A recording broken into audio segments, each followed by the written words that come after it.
Greetings, Poke fans! Michael here. Pokemon Ultra Sun and Ultra Moon have just released for the Nintendo 3DS and are really big improvements on the already great games that Sun and Moon are. And to celebrate these new games' release, I am giving away a Nintendo Switch, since the next main series games are gonna be on the Nintendo Switch. If you want a chance at winning it, make sure you go sign up in the link down in the description below, and also be sure to leave a like on the video while you're at it. And the giveaway's gonna run probably for about 3 weeks, and then I will announce the winner on Twitter. So make sure you're following me on Twitter as well, so you know if you're one of the people who won. Nintendo was kind enough to send Ultra Sun and Moon to me early, so I've already played through most of the games, which, by the way, you can watch my journey through these games with my Ultra Sun Let's Play here on the channel running for the next couple weeks.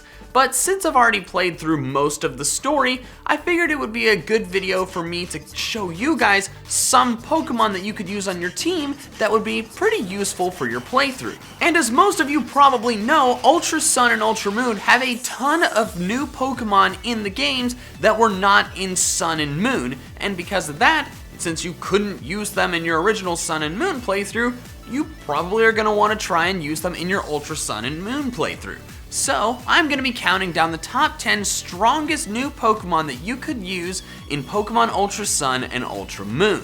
Now before I get into it, there are a couple things I want to clear up real quick. The first is that when I say new Pokemon, I'm not actually referring to new Pokemon species, I'm referring to older Pokemon species that are now available in Ultra Sun and Ultra Moon that were not available in Sun and Moon. Ultra Sun and Moon do have several new Pokemon species, but I'm not going to be discussing them because I'm focusing on Pokemon you can use on your team throughout your playthrough, and virtually all of those new species are obtained in the post-game. Building off of that, I will only be discussing Pokemon that you can obtain before the Pokemon League, because the idea of this video is Pokemon you can use on your playthrough team, and also I will not be discussing any Pokemon you can find by traveling through the Ultra Wormhole, because, it's hard for me to explain why without spoiling things, so just trust me that it's not easy to get them. And finally, this list will be ranked based on base stat total, which is what I've done for all my other top strongest Pokemon videos, and tiebreakers will be determined mostly by how early in the story you can get the Pokemon,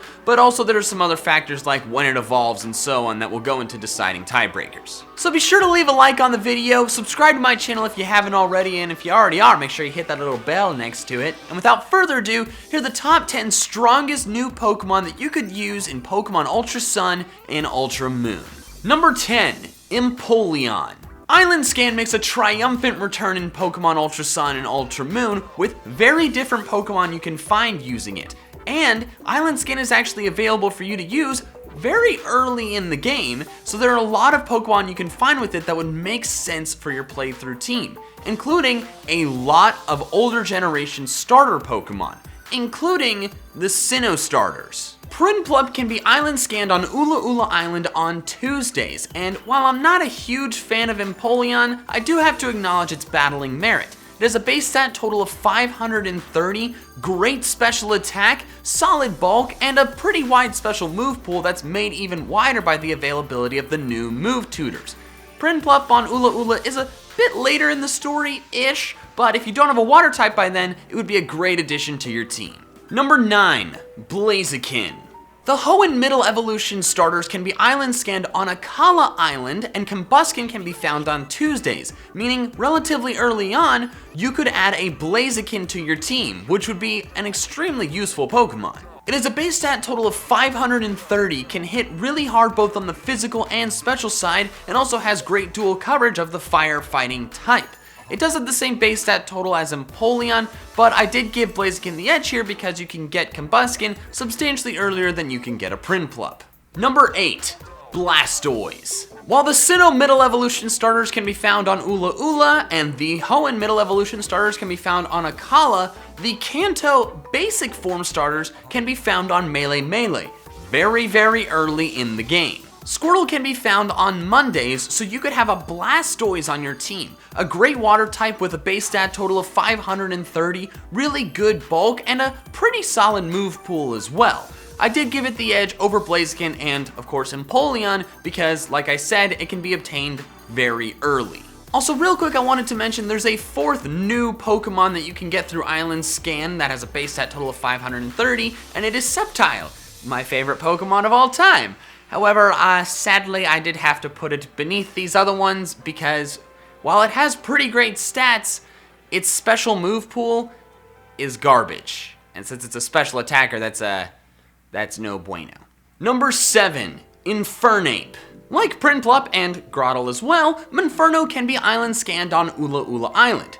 It's just higher on this list because it has a slightly better base stat total. Monferno can be found on Fridays, and if you decide not to go for Blaziken on your team, Infernape would be fantastic. It's extremely fast and hits pretty hard equally both on the physical and the special side, taking its already great move pool and making it even more great because you can use physical or special moves. One of the big drawbacks of Infernape though is that Ula Ula Island is a bit later, but if you don't already have another fire or fighting type Pokemon on your team when you get there, I think it'd make a lot of sense to toss it on your team. Number 6, Charizard. The third and, spoilers, last fire starter on this list is Charizard. Like Squirtle, you can island scan Charmander on Melee Island, this time on Sundays. Charizard has a higher base stat total than Blastoise though, with a base stat total of 534. It also has really great dual coverage of fire and flying, plus really good special attack and speed. I did give it the edge over Infernape because it's found far earlier in the game, but if you love the classics and love yourself some Charizard, definitely be sure to pick one up on Melee. Number 5, Noivern. Fun fact, this is the first Pokemon on this list that is not found through island scans, so fun fact, you can catch Noibat really early on in the game just by random wild encounters, and it's found in Verdant Cavern after you've completed the normal trial. Noibat has kind of a big drawback though, because it doesn't evolve until level 48, and Noibat really sucks. Its base stat total is, it's tiny. But if you're patient and willing to put in the effort, once it evolves at level 48 and becomes a Noivern, it becomes awesome. Noivern has a base stat total of 535, an incredibly large speed, really great special attack, and a massive special move pool. It honestly might be worth it to just toss Noibat in your party and let the experience share level it up until it's level 48, because once it gets there, it's gonna be incredible. Number 4, Swampert. Swampert has a base stat total of 535, the largest of the 3 Hoenn starters. And like Combuskin and Grovyle, Marshtomp can be island scanned on Akala Island, this time found on Saturdays. Swampert would be a really solid Pokemon for you to use. Water ground type means that it has 2 different really good stabs, and also is only weak to 1 type in grass. It also has really good bulk and physical attack, and its physical move pool is pretty solid as well. It is obtained later than Noibat, so normally you'd think I put Noibat in front. However, Noibat's big drawback of being really bad until it evolves at 48 is what made me decide to put Swampert on top here. Number 3, Volcarona. Volcarona is another fantastic Pokemon added to the Alola Dex, boasting an incredible base stat total of 550. It's also got really great dual stab with Bug and Fire, and it has insane special attack, along with pretty impressive speed and special defense. Unfortunately, it's not that easy to obtain. Larvesta can only be found in the cave within Lush Jungle, which you only get access to after you have Machamp Shove, which you don't get until Pony Island. However, that does mean that Larvesta is found at levels low to mid 40s, so you don't have to level it up an obscene amount in order to get it to evolve. It is a bit later in the game, and it does have the very late evolution, but if by this time in the story your fire or bug type isn't cutting it, definitely consider replacing it with a Volcarona. Number 2, Florges. One of the most logical additions to the Alola Pokedex, in my opinion, was having Flabebe and Floette show up in the various Alola meadows holding flowers that match that meadow's colors.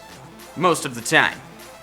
Seriously, why did they not think to do that before? In addition to it making logical sense, it's also a great, strong Pokemon that's been added to the game. Florges has a base stat total of 552, boasting insane special defense, really solid special attack, and great pure fairy typing. Unfortunately, you can't get a shiny stone until you've defeated Nanu in Ultra Sun, and it's even later in Ultra Moon you get it in Ancient Pony Path.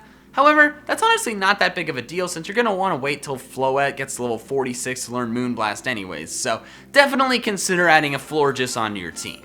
Number 1. Tyranitar. There are several pseudo-legendaries available in the Alola region, but only one of them is available in Ultra Sun and Ultra Moon that was not available in Sun and Moon.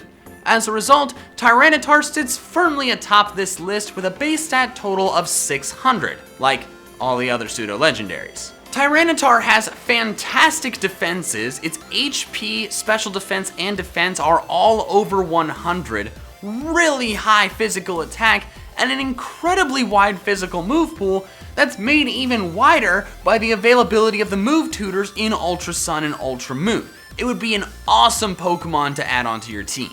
If you want a Tyranitar on your team, Larvitar can be found in Diglett's Tunnel with about a 10% encounter rate, which is pretty reasonably early in your playthrough. Now, it may be kind of a pain to level it up all the way from level 20 or so to level 55, but like with all pseudo-legendaries, your effort will be greatly rewarded with a very powerful Pokemon. So there we have it. Those are the top 10 strongest new Pokemon that you could use in Pokemon Ultra Sun and Ultra Moon. Now, of course, there are tons of other really good Pokemon that you can use instead. I just wanted to spotlight the Pokemon that were brand new to the Generation 7 games. What did you think of this video?